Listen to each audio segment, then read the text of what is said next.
You know her as a Hollywood legend, a glamour icon, and a meme thanks to the line, "No wire hangers." But behind that perfect facade lurked the most chilling story of the 20th century.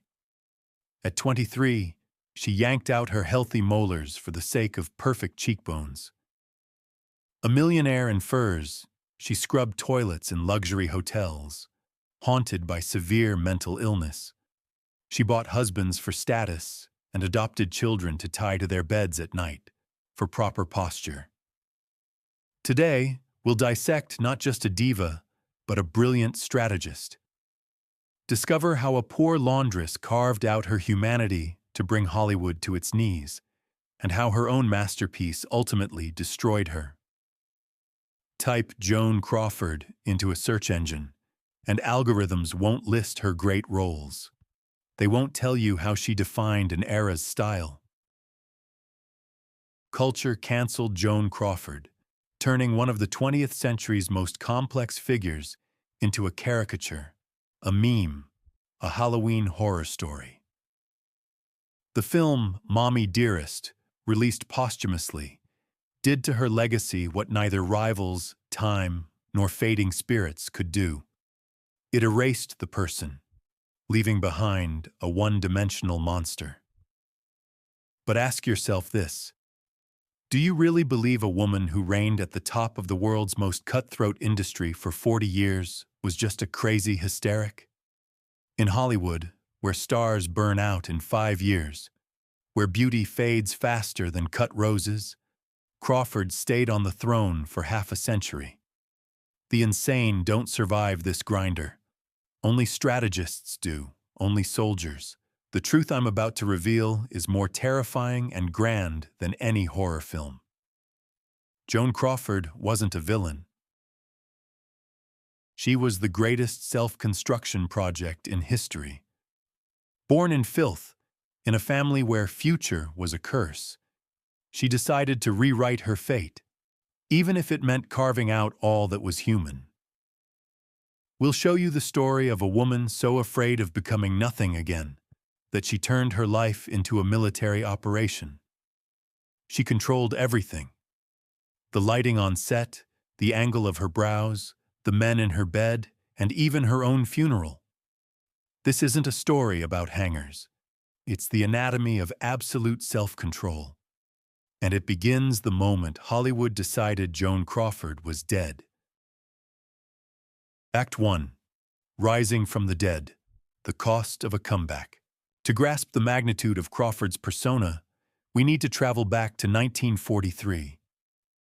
The air thickened with war and change, but for Joan, it reeked of one thing: defeat. Picture waking up one morning to find your career not just on pause, but officially obliterated. Theater owners across America published an open letter, a blacklist titled "Box Office Poison." It was a roll call of those whose faces no longer sold tickets. And right at the top, bold as brass, was the name: Joan Crawford. She was around 37. Today, that's prime time for an actress. In 1943, it was a death sentence. MGM, her home, her Tiffany's, the place where she had grown from a dancer into an icon, showed her the door. Mayer, the man she called father, tore up her contract with a line that could kill an elephant. The audience is tired of her face. Imagine the scene. She packs up her dressing room, her home for 18 years. She takes her portraits, her awards, and slips out the back door to avoid the eyes of young starlets already dividing her territory. Most actresses in her shoes would do the expected: fade quietly into the shadows, marry an oil tycoon, and play bridge till the end of their days.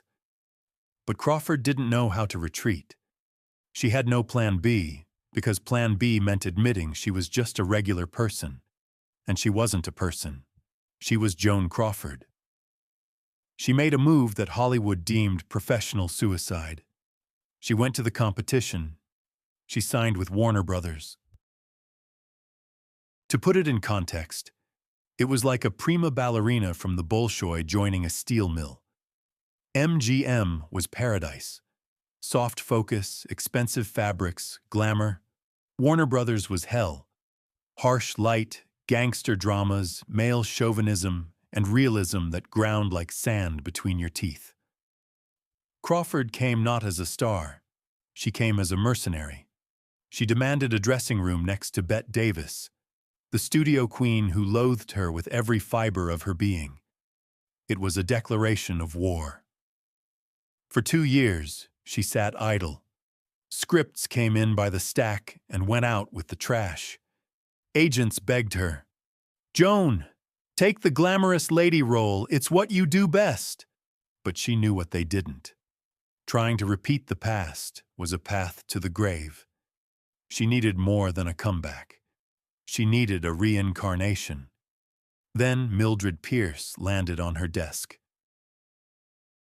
It was a dark, noir tale by James Cain about a housewife baking pies to survive, building a business empire, and committing crimes for the love of her sociopathic daughter. All the top stars turned it down. Bette Davis called the role dull. Barbara Stanwyck refused to play a mother to an adult daughter. No one wanted to wear an apron smelling of chicken fat. No one wanted to look like a worn-out mother. Crawford clung to that script. She saw in Mildred Pierce not a role, but a mirror. A woman who clawed her way up from nothing, working like hell only to find her love wasn't enough. It was Joan's own biography, but standing in her way was director Michael Curtiz, the genius behind Casablanca, a tyrant and perfectionist. When he learned who was being foisted on him, he yelled so loud, the walls of Jack Warner's office shook. "I won't shoot this old hat. She's got no talent, just a set of shoulder pads and eyebrows." Curtiz aimed to humiliate her into quitting. He demanded a screen test. For a star of Crawford's caliber, doing a screen test was like a general peeling potatoes, an unheard-of insult. The diva was expected to throw a fit and storm out, but reality outdid expectations. On the day of the test, Joan arrived at the studio without her entourage. She sat in the makeup chair and did the unthinkable. She let them wash away the face of Joan Crawford. Off went the glamorous sheen. Off went the false lashes. She donned a cheap cotton dress with a floral print that made her look heavier. She allowed the cameraman to set up harsh side lighting that didn't hide, but highlighted the bags under her eyes and the lines around her mouth. When the camera rolled, Curtiz wasn't looking at a movie star. He was looking at a tired, scared woman trying to save her family. Curtiz, who came to kick her out, fell silent. He saw in her eyes a hunger that couldn't be faked. Filming was hell. Curtiz mocked her daily. He called her a phony in front of the entire crew. In one legendary scene, he halted filming and shouted, "Get those damn shoulder pads off her. She looks like a linebacker." Joan, standing in the middle of the set, swallowing tears, quietly replied, "They're not pads, Michael. They're my shoulders." She endured it all. She was the first to arrive and the last to leave. She knew what was at stake wasn't a paycheck. It was her life. If she failed here, there'd be no second chance. She acted as if every take was her last breath. The film's premiere in 1945 hit like a bombshell. Critics who'd already penned her career's epitaph had to admit, Crawford was reborn. It was a powerful, tragic performance. The climax came on Oscar night. Here we see the true face of Crawford's neurosis. The woman who craved recognition more than anything didn't attend the ceremony. The official story: severe flu. The real reason: paralyzing fear. She was convinced she'd lose, terrified the cameras would capture her face at the moment of defeat. Her control had to be absolute. She couldn't let the world see a vulnerable Joan. She stayed in her bedroom, pumped full of sedatives. But even in fevered delirium, she remained a pro. She called in a makeup artist and hairdresser. She donned her finest nightwear. She lay in bed, fully dolled up, listening to the radio. The moment the voice on the radio announced, "The winner is Joan Crawford," her bedroom instantly transformed into a film set. Miraculously, her flu subsided just enough to greet the press. Within 5 minutes, pre-invited photographers burst into the room. The photos from that night became iconic. Joan, radiant yet with a carefully played weakness of an ailing person, clutching the golden statuette to her chest. She didn't just win an Oscar, she directed her victory. She made the system that had written her off kneel before her. It was a triumph of will. But the price of that triumph was steep. To play Mildred Pierce, a woman willing to do anything for ungrateful children, she had to open doors within herself best left shut. Her screen life began to eerily intertwine with reality, because while she was winning battles in Hollywood, a catastrophe unfolded in her personal life, one the papers never spoke of. Act 2. Men as Stepping Stones. In the official biographies, Joan Crawford's love life appears as a string of failures in her quest for the one. They spin a tear-jerking tale of a woman yearning for love, but choosing the wrong men. That's a lie, or at least a very naive take. Look at her marriages through a psychoanalytic lens, and you won't find romance.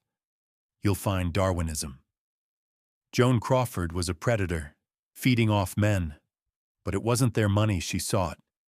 She earned more than any of them. She fed on their essence.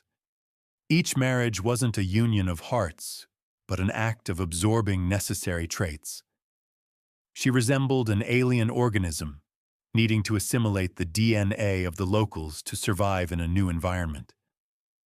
She sought donors, a donor of status, a donor of intellect, a donor of legitimacy. Once she'd drained a man of what she needed for her own evolution, he became irrelevant. Step 1. Aristocracy. Douglas Fairbanks, Jr. In the late 20s, Hollywood's elite viewed Joan Crawford as a vulgar chorus girl. She danced the Charleston on tables, laughed too loudly, dressed too brightly. She needed a ticket into high society. That ticket was Douglas Fairbanks, Jr. The Fairbanks family was Hollywood royalty. They lived in Pickfair, the American Buckingham Palace. Mary Pickford, Douglas's stepmother, despised Joan, seeing her as a cheap starlet chasing the family name. Mary was right. Joan was hunting, but not for money. She was hunting for manners. Marrying Douglas, Crawford transformed their marriage into a round-the-clock etiquette class. Witnesses described eerie scenes at family dinners. Joan sat across from her husband, not with loving eyes, but with a sniper's gaze. She tracked his every move. How did he hold his fork? How did he dab his lips with a napkin? How did he laugh? She mirrored him.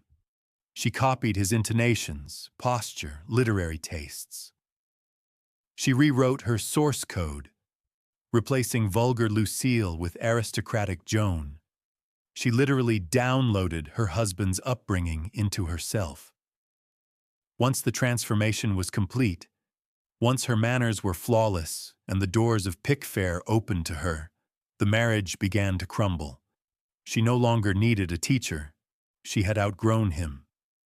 Step 2. Intellect. Franchot tone. By the mid-30s, Crawford faced a new inferiority complex. She was a star, but critics labeled her a clothes hanger, not an actress. She lacked depth. She needed prestige. Enter Franchot tone. A serious New York stage actor, an intellectual, a member of the elite group theater, a man who read Stanislavski in the original. Joan latched onto him with a death grip. She decided that if she married Hamlet, she would become Ophelia. What she did to Tone could be called intellectual assault. She built a real little theater in the backyard of her mansion. Every night, she forced her husband and guests to perform plays by Chekhov, Ibsen, and Strindberg. Imagine the surreal scene: a Hollywood diva, draped in silk, trying to play Russian melancholy, compelling her husband to be her prompter and director. Tone was broken. He felt he'd become an accessory, a living encyclopedia for his ambitious wife. He started drinking, became aggressive. Their fights were legendary. But here's the mind-blowing paradox. Crawford relished these fights. She wasn't a victim. To her, a black eye wasn't a sign of trouble, but proof of passion. She'd arrive at the studio in dark glasses, only to remove them at the perfect moment, making the makeup artists gasp. She monetized this drama, crafting the image of a woman living on a volcano. The mirror, Clark Gable. There was only one man she couldn't consume: Clark Gable. Their affair spanned decades, flaring up and cooling down behind their spouses' backs. Why Gable? Because he was her male counterpart. He too was a nobody who became somebody. He too wore a mask. He was the only person in the world who saw beneath the layers of makeup and manners to the real, frightened laundress from Texas. Gable said, "Joan's the best guy I know." But they never married. In rare moments of absolute honesty, Joan admitted, "We'd kill each other. Two stars of such magnitude can't fit in one universe." Neither wanted to step out of the spotlight. She understood that Gable couldn't be tamed, and love without control was impossible for her. Dead end and strategy shift. By the late 30s, after a string of romances and divorces, Crawford reached a grim conclusion. Men were an unreliable asset. They had egos. They had their own will. They could leave for someone else. They could fade away in empty mansions. They could die. Investing in a man meant exposing herself to risk. A control-obsessed person needed a love object that wouldn't go anywhere, would be completely dependent, would be a blank slate on which any script could be written. At this moment, the most ambitious and terrifying project of her life took shape in her mind.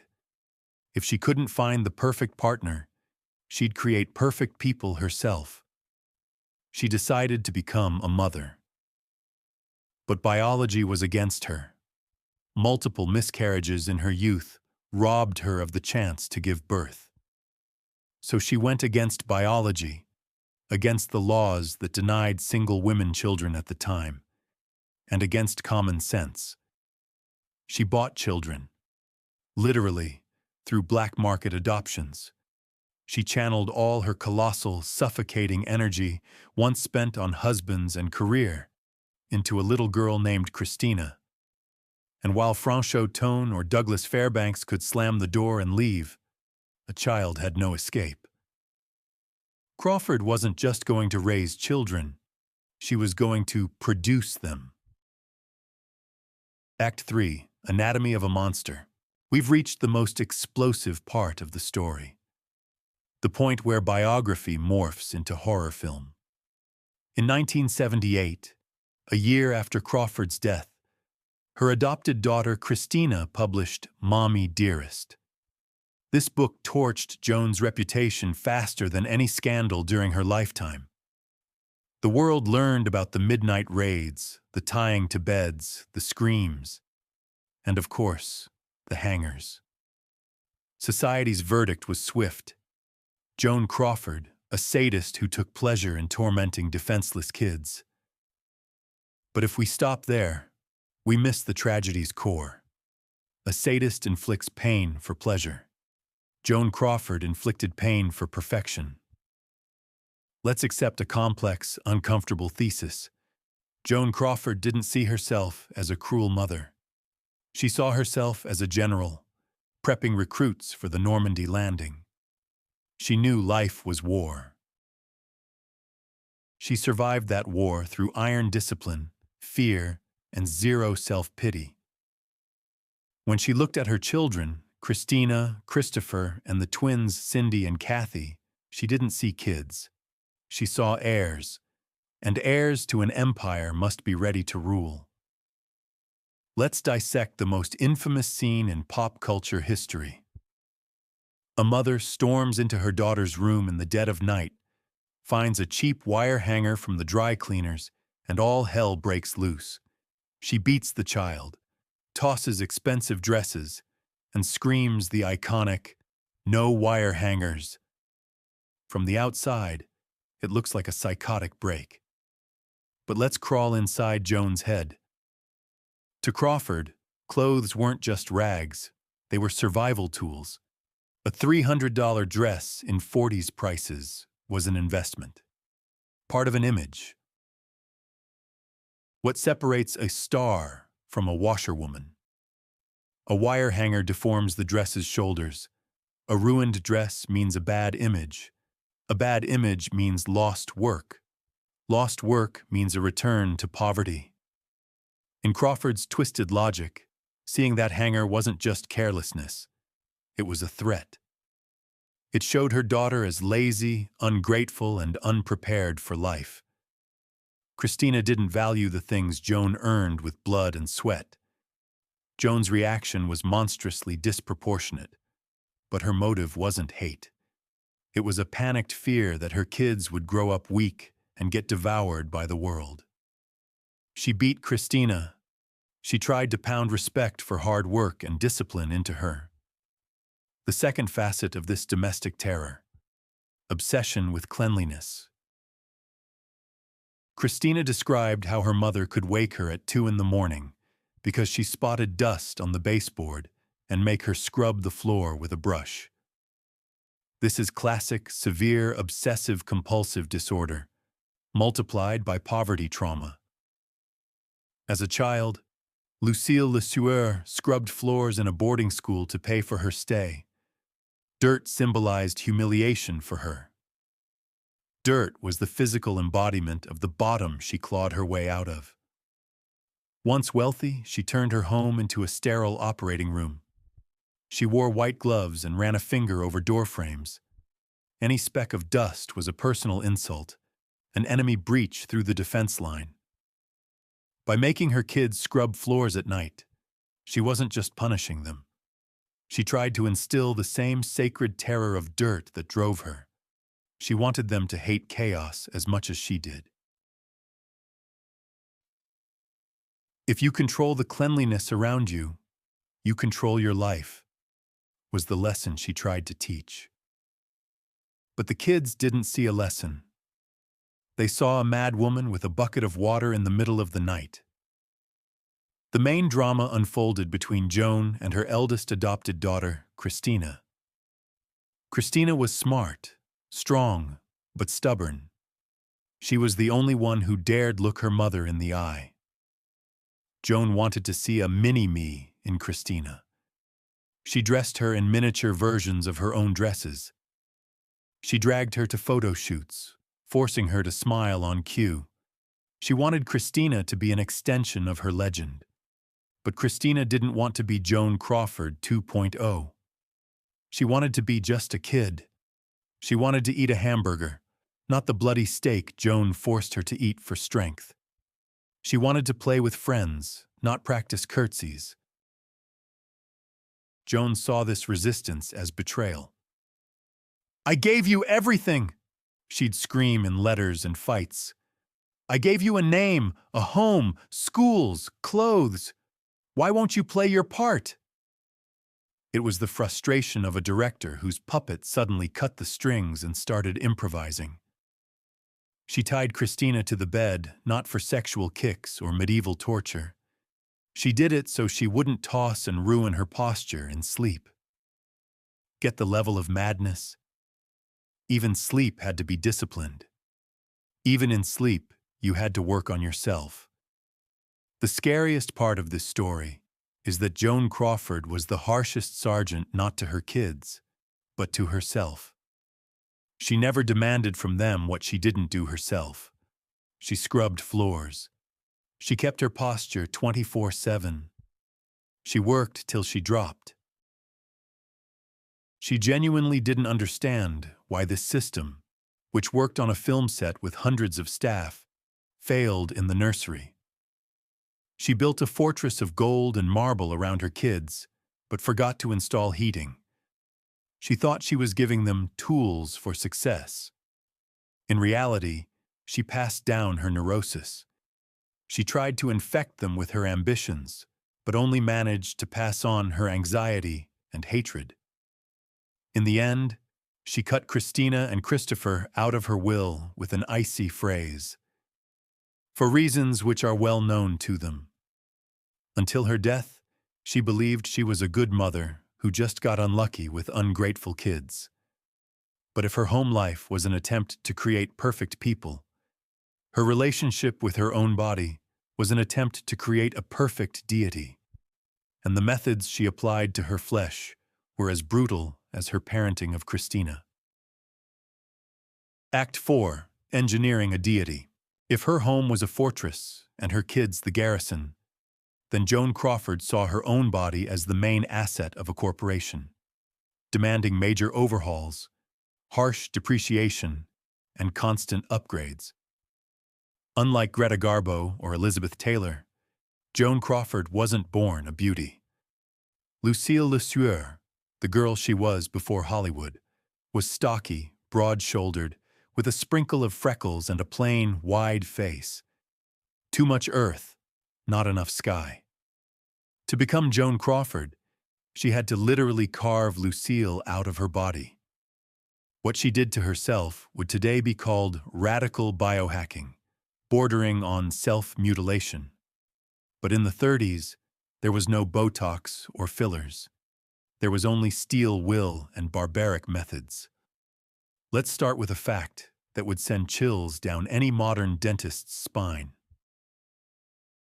At some point, analyzing her close-ups, Crawford decided her jaw was too wide, her cheekbones not dramatic enough for the black and white screen. Diets can't change bone structure. So she took a step that shows either her absolute madness or genius. You decide. At 23, she voluntarily had her back molars removed. This wasn't a medical necessity. It was architectural redesign of her face. Removing the molars deprived her jaw of support, causing her gums to recede and her cheeks to sink inward. Thus emerged those famous hollows under her cheekbones that caught the shadows of cameramen, turning her face into a predatory, aristocratic triangle. The price of this beauty was monstrous. She developed chronic gum issues. Her remaining teeth shifted. She had to wear special braces, and by old age, her mouth literally shrank. She wrecked her chewing apparatus so the shadow on her face would fall at a 45-degree angle. It was a sacrifice to the god of the camera. But the face was just the beginning. Her daily self-care routine resembled an astronaut's prep for high G-forces, where any mistake was unacceptable. Every morning began with an icy torture. Crawford believed cold preserved tissues and tightened pores. She didn't just wash her face. She splashed it with ice-cold water exactly 25 times. Not 20, not 30. Discipline demanded mathematical precision. Then the eyes. Eyes had to shine so they could be seen from the last row of the theater. For this, she applied boric acid compresses, then rinsed them with ice water. If the mucus stung, if her eyes teared from pain, it meant the procedure was working. Elbows held a special place in this masochistic ritual. Who looks at elbows? But for Joan, they were a sore point. She was terrified that rough skin on her elbows would betray her origins. In her mind, rough elbows were the mark of a washerwoman, the very girl who scrubbed floors. So every day, without breaks or holidays, she sat for 15 minutes with her elbows submerged in lemon halves. The acid ate away the rough skin, bleaching it, making it soft as a baby's. She erased her past with acid. Her hair was another battlefield. She washed it with raw eggs and vinegar. She rubbed this mixture into her scalp with such fury that her skin began to burn. She believed only through pain could she achieve that squeaky cleanliness that was her obsession. Crawford never went au naturel, even at home, even before bed. Together with the legendary Max Factor, she invented a lip shape known as the hunter's bow.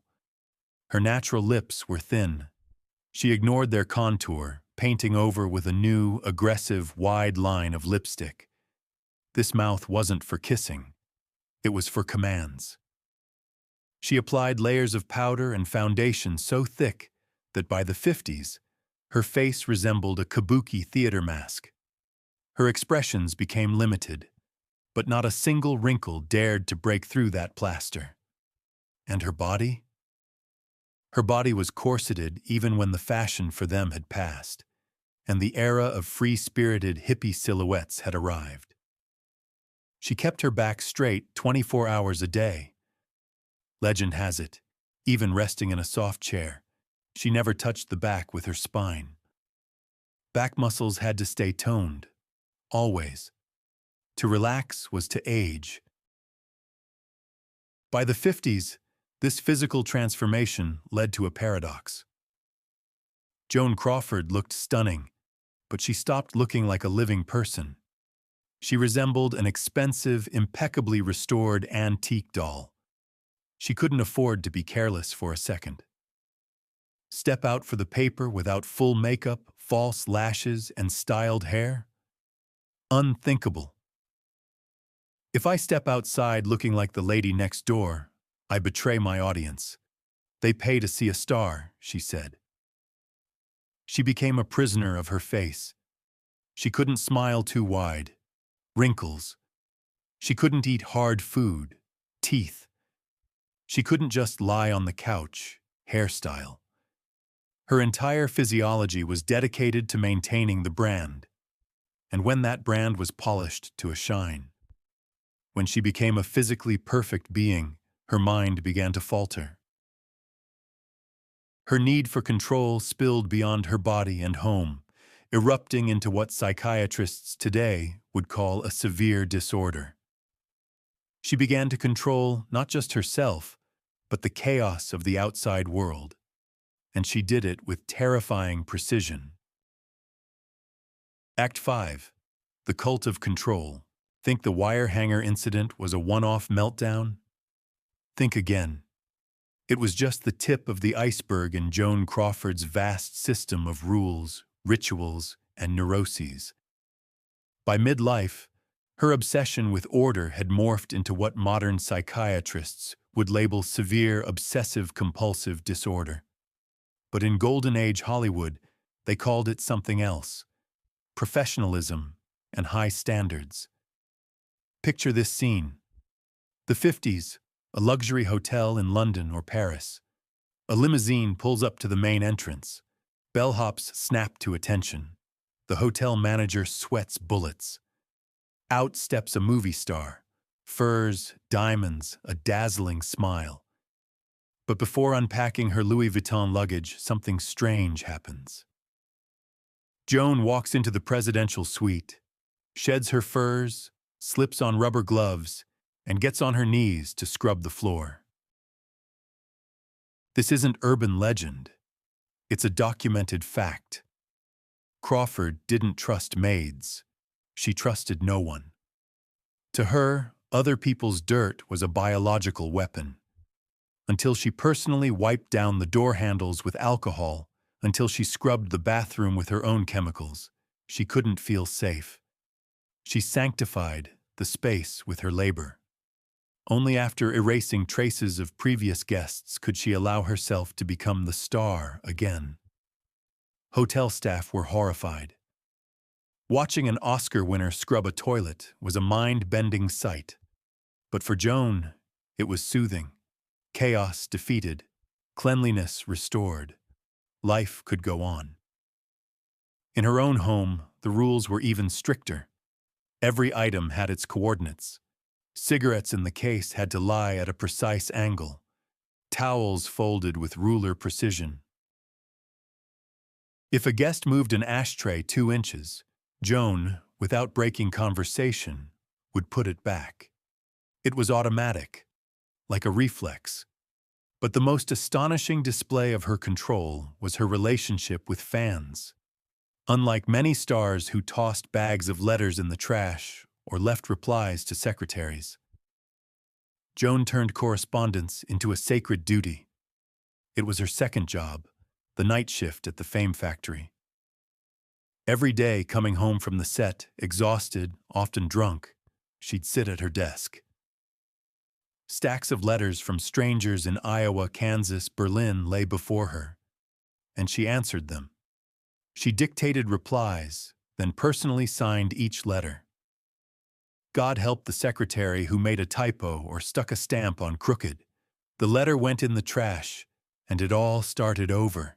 She used special paper, sky blue with her personal monogram. This color was part of the brand. She included her photos in the envelopes, but not just any photos. She kept a file on who received which photo to avoid repeats. Think about that. A woman managing million-dollar contracts spent hours of her life ensuring a housewife in Oklahoma didn't get 2 identical photos. Why? Because fans were the only people who loved her unconditionally. They didn't see her without makeup. They didn't see her drunk. They didn't see her fear. To them, she was a goddess, and she was willing to serve these people like a loyal dog just to keep the flow of their love going. She bought their devotion with her attention. Christina, her daughter, recalled bitterly, "Mom could spend hours writing tender words to strangers, but couldn't spare 5 minutes to talk to me without yelling." It's the classic narcissist's paradox. The best for those far away, the worst for those close. Fans are safe, they're distant. Family is dangerous, they see the truth. All this total control, over cleanliness, over letters, over weight, served one purpose: to hide the fact that inside, everything was falling apart. Joan faded away in empty mansions, and faded a lot. But even her descent into oblivion was disciplined. She preferred vodka, believing the old myth: vodka doesn't smell. She thought if she drank vodka, no one at the studio would notice. She carried a special thermos or flask, disguised as a water or Pepsi bottle. She almost never got blackout drunk in public. She kept her composure, even with 100 grams of alcohol inside. Control was the dam holding back an ocean of anxiety. But when her husband, Alfred Steele, died, and she was left alone against Pepsi's board of directors, that dam should have burst. Yet instead of breaking, Joan took her neuroses, packed them into a business suit, and turned them into corporate weaponry. Her mania for cleanliness and order, which terrorized her family, suddenly found its perfect application in big business. Act 6, Corporate Shark. By 59, Hollywood was shifting. The steel goddesses of the 30s gave way to soft, vulnerable sex symbols like Marilyn Monroe. For Joan Crawford, now over 50, this spelled career death. The phone rang less. Scripts grew thinner. Most stars of her caliber made a fatal mistake, clinging to fading youth, playing pathetic parodies of themselves, and slowly withering in gilded cages. But Crawford was a strategist. If the film industry shut the front door, she planned to smash a window in a whole different building. She found a new stage, the boardroom of Pepsi-Cola. In 1955, Joan married for the fourth time. Her choice was Alfred Steele, CEO of Pepsi. Many cynics called it a marriage of convenience, but they were wrong.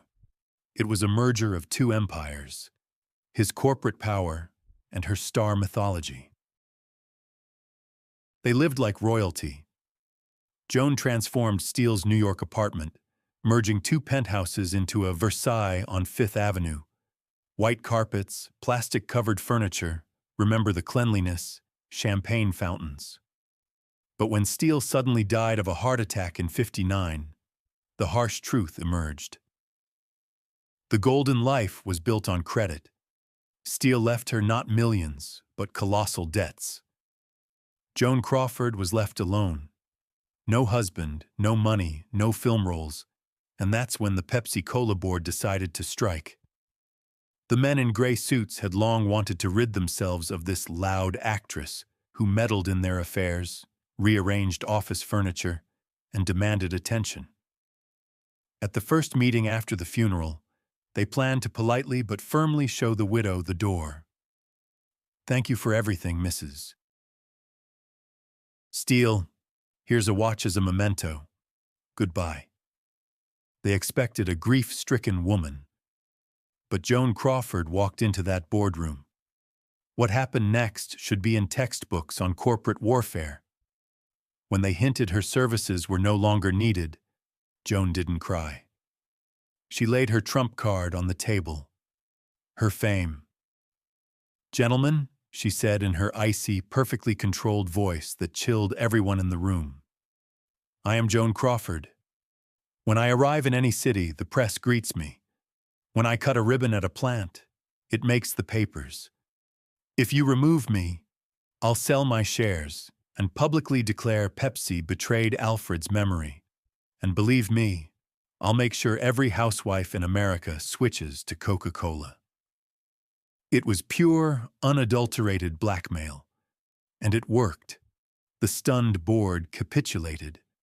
They didn't just keep her. They appointed her the first woman on the Pepsi-Cola board of directors. Thus began Joan Crawford's second career. She became not just the face of the brand, but its guard dog. For the next 15 years, she worked at a pace that would kill someone half her age.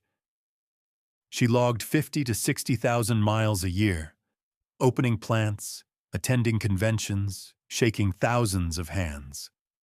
She brought Hollywood discipline and her personal neuroses to selling sweet water. Her inspections became legendary. Before visiting a new city, she sent out her famous rider, a multi-page instruction. Which room she'd stay in, the temperature in the limo, how many ice cubes in her glass, the brand of vodka to mix with Pepsi, naturally. Entering a supermarket in some godforsaken town, she headed straight for the drink shelves. If she saw dusty Pepsi bottles, or the shelf too low, or horror of horrors, crooked labels, she'd tear into the store manager right there. Picture it, a Hollywood icon in diamonds and a hat, kneeling in a supermarket aisle, furiously rearranging bottles, demanding the logo face forward. To her it wasn't soda, it was her Oscar. Every bottle a soldier in her army, and soldiers stand at attention. She used her films as an advertising platform. In late thrillers like Straight Jacket, Pepsi product placement was absurd. Bottles appeared so often and so blatantly it was laughable. But for Joan, it was part of the contract. She sold everything. Her talent, her face, her name. But time is relentless. By the early 70s, corporate culture changed. Young MBA managers replaced the old sharks. They saw Crawford as an expensive, useless antique. Her management style seemed archaic tyranny. Her drinking became harder to hide. At some meetings, she dozed off or rambled incoherently. In 1973, nearing 70, she was forced to retire. Officially, due to age. In reality, because times changed, and steel queens were out of fashion even in business. Leaving, she showed her mettle again. As they ushered her out of the company, she gave 15 years and saved from stagnation after her husband's death. She said one line, a line worthy of a drama's finale. "Don't think you fired me. I fired you." She packed her things, her awards, her Pepsi cases, and left the office. This period of her life proves the main thesis of our story. Crawford never sought easy paths. She could have lived modestly on her savings, but she needed war. When theaters ceased to be battlefields, she turned boardrooms into them. She survived her husband's death. She survived the boardroom war. She proved a woman could run a corporation long before it was the norm. But while she fought for the soda market, another battle brewed on a different front, one that would become the climax of her acting career. A battle for which she was ready to destroy the only person she considered her equal. We return to Hollywood, and Bette Davis enters the ring. Act 7, Clash of the Titans. By 1962, Hollywood had slipped from the grasp of Joan Crawford and Bette Davis. The studios lost their grip, with films like Easy Rider and The Graduate taking center stage. Rebels and androgynous figures replaced the stars of old. For the aging divas, roles as eccentric old ladies or complete obscurity remained. But Joan wasn't ready to bow out. She needed a triumphant comeback, and she found the perfect script, Whatever Happened to Baby Jane? A grotesque tale of two elderly sisters, former child stars, trapped in a mansion of hatred. There was just one hitch. For the story to work, she needed a worthy adversary. She needed Bette Davis. Their feud spanned decades. It started over a man, but evolved into a full-blown war of ideologies. Davis was an actress. She'd mutilate herself to play ugly, sick, miserable women. Her talent was raw, untamed. Crawford was a star. Her weapons were light, angles, impeccable style. She feared showing weakness. She built herself brick by brick like a monument. Davis despised Crawford for her artifice. Crawford loathed Davis for her sloppiness. But Joan knew, hatred is potent fuel. And she decided to use it. When director Robert Aldrich offered Davis the role of Baby Jane, she initially declined.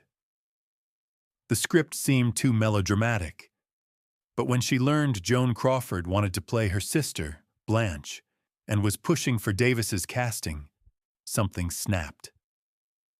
"That old witch wants to use me for her comeback?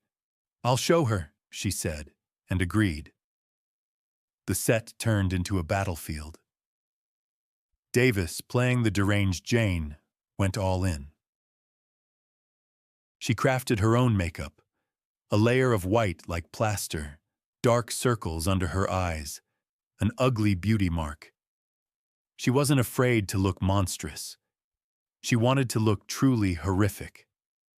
Crawford, playing the wheelchair-bound Blanche, tried to remain a goddess even in the victim's role.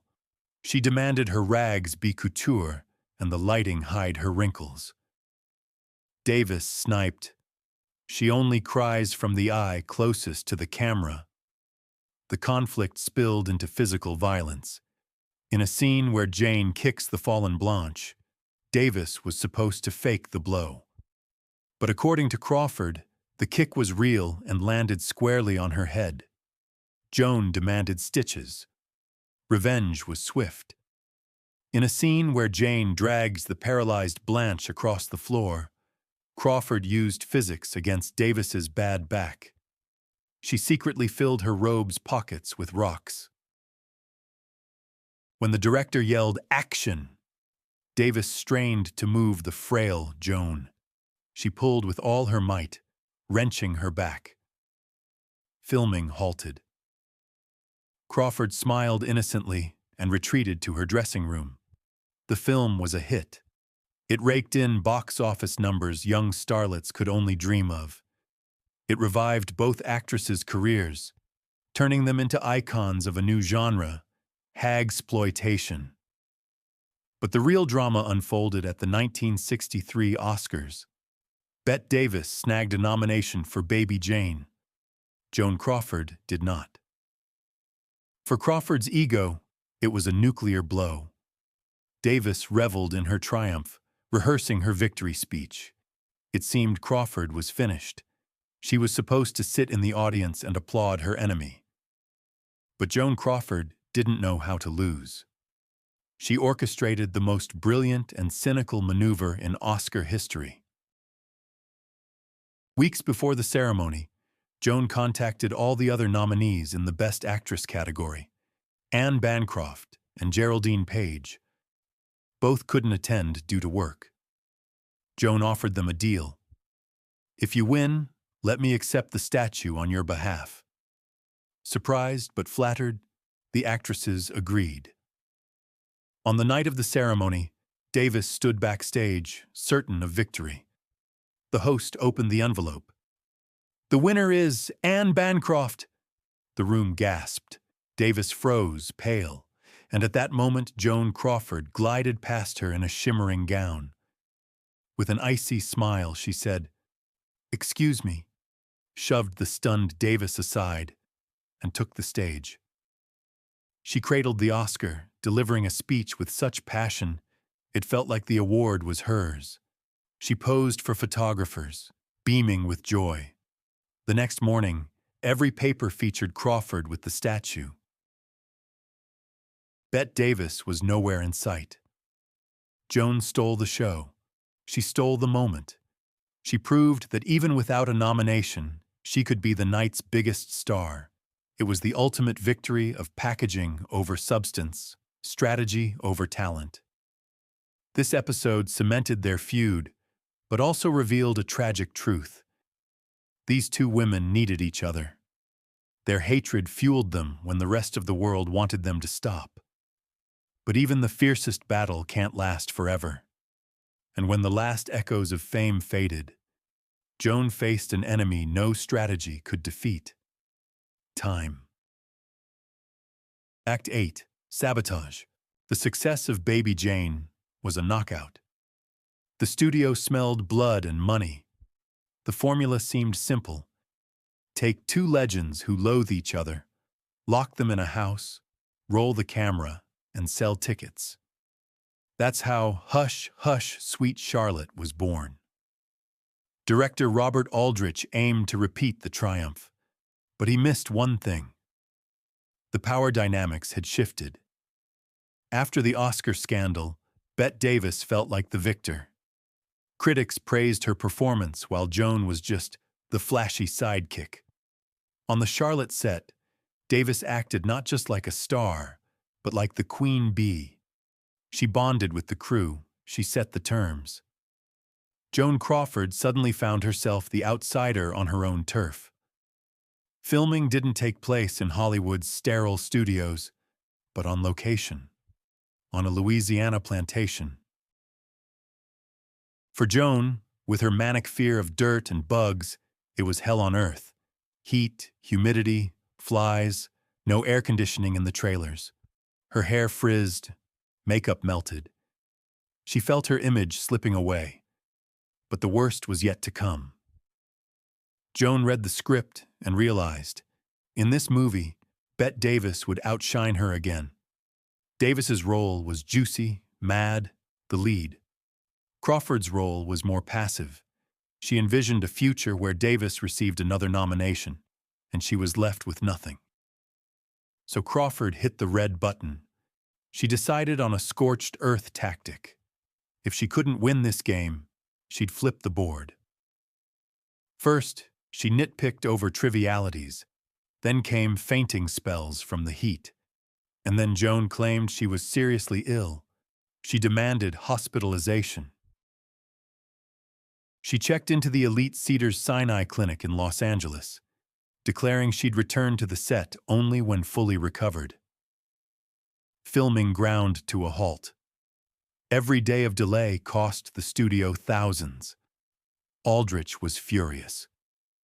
Davis shouted that Crawford was faking. But Joan lay in her room, surrounded by flowers and fans, savoring the moment. She was back in the spotlight. She held the entire film hostage.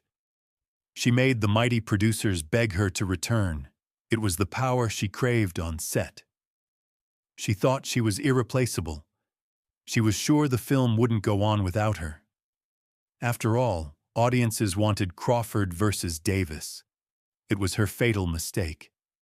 She overestimated her worth and underestimated the industry's cynicism.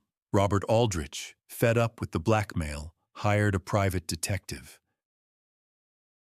He tailed the dying star and discovered she was quite lively at night, even rumored to be sneaking drinks. Armed with this evidence, Aldrich went to the studio bosses. The verdict was harsh. Fire her. But who to replace her with? Who would dare step into the cage with the tiger, Bette Davis, mid-shoot? Aldrich flew to Switzerland to see Olivia de Havilland, another legend, a friend of Davis, and Crawford's complete opposite. Olivia agreed. Joan found out about her firing not from the director. No one called her. She lay in her hospital bed, listening to the radio. The news anchor announced in a casual tone, "Joan Crawford has been replaced by Olivia de Havilland in the film Hush, Hush, Sweet Charlotte." It was a public humiliation akin to execution. She wasn't just fired. She was erased. They showed her she was a replaceable part. The studio didn't even cover her hospital bill. Charlotte hit the screens and was a smash. Bette Davis shone again, and Joan Crawford was left alone, with a tarnished reputation as a problem actress no one wanted to touch. This moment marked the point of no return. She lost the war. Not because her talent ran out, but because her fear of failure outweighed her desire to work. She backed herself into a corner. Ahead lay the final act, the quietest and most terrifying. An act where the stage shrank to the size of a Manhattan apartment. Act 9, The Great Vanishing. By 1974, the world morphed beyond recognition. The black and white glamour era, where Joan Crawford reigned supreme, vanished. New Hollywood ruled the screens: Scorsese, Coppola, De Niro, gritty realism, bell-bottoms, disco, and the sexual revolution. For Crawford, whose image rested on flawless illusion and rigid hierarchy, chaos offered no refuge. She didn't leave merely because she aged. She departed due to a mistake she couldn't forgive herself for. The fatal moment didn't occur on set, but on the pages of a morning newspaper. After a party for her friend Rosalind Russell, Joan saw her photos in the press. The photographer caught her at a bad angle, under the harsh, unforgiving light of a flash. The picture revealed not the Joan Crawford she had crafted for 50 years. It showed an elderly, tired woman with a sagging face, frightened eyes, and makeup too thick to conceal time. For an ordinary person, it would be just a bad shot. For the CEO of the Joan Crawford Corporation, it signaled bankruptcy. The product had spoiled. The merchandise lost its appeal. It could no longer be displayed. That day, she made a decision requiring the steel will of a samurai. She said, "If I can't be Joan Crawford 100%, I won't be her at all." She didn't announce a farewell tour. She didn't hold a press conference. She simply walked into her apartment, 22G in the Imperial House building in Manhattan, closed the door, and threw away the key. The last 3 years of her life, from 1974 to 1977, are often described as madness in the spirit of Sunset Boulevard. But unlike Norma Desmond, Crawford didn't lose her mind. On the contrary, her mind remained frighteningly clear. Her seclusion became an act of ultimate professional ethics. She protected the legend from reality. She knew the public should remember her young, strong, and beautiful. Letting the audience see her frailty would have betrayed their love. Apartment 22. Transformed into a strange, sterile shrine. She discarded most of the furniture. The remaining white sofas were covered in plastic, her dirt phobia growing into paranoia with age. She lived surrounded by emptiness.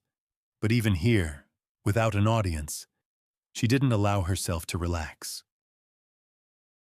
Witnesses, the few servants, said that even when she went to the kitchen to pour herself vodka, she remained fully dressed.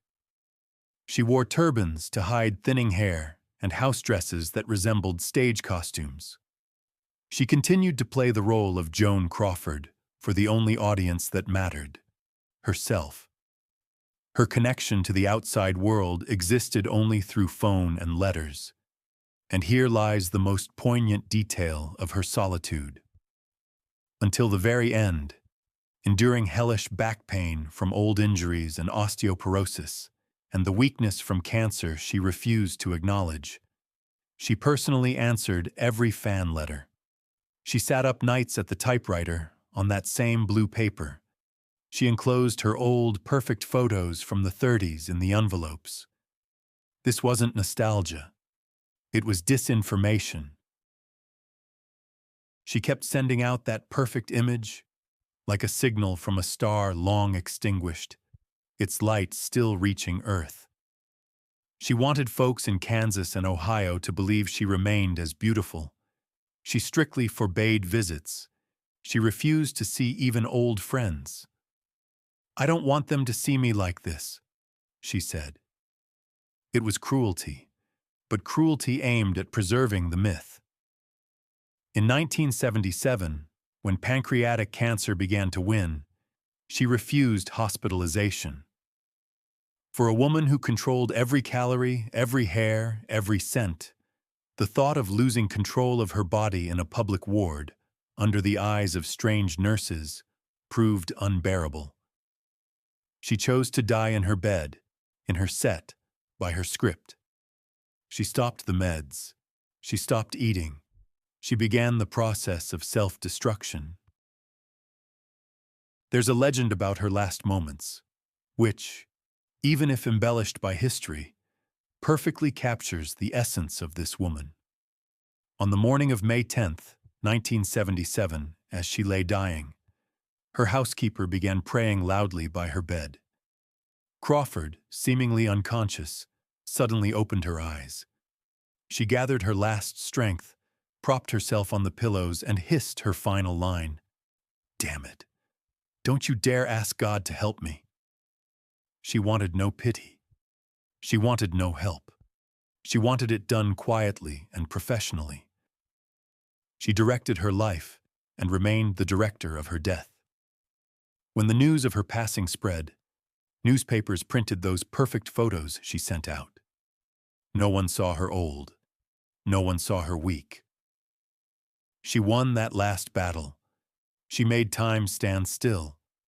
But in apartment 22G, not just a great actress died.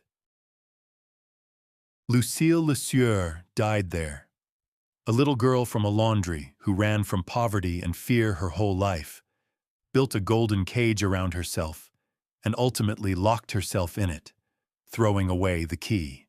Joan Crawford's story isn't just the biography of a Hollywood star. It's the harshest reminder of the real price of absolute success. We're used to seeing her through the lens of scandals and caricatures. It's easy to call her a monster, easy to laugh at the wire hangers, easy to condemn her parenting methods. It's much harder to acknowledge the truth that's far more terrifying.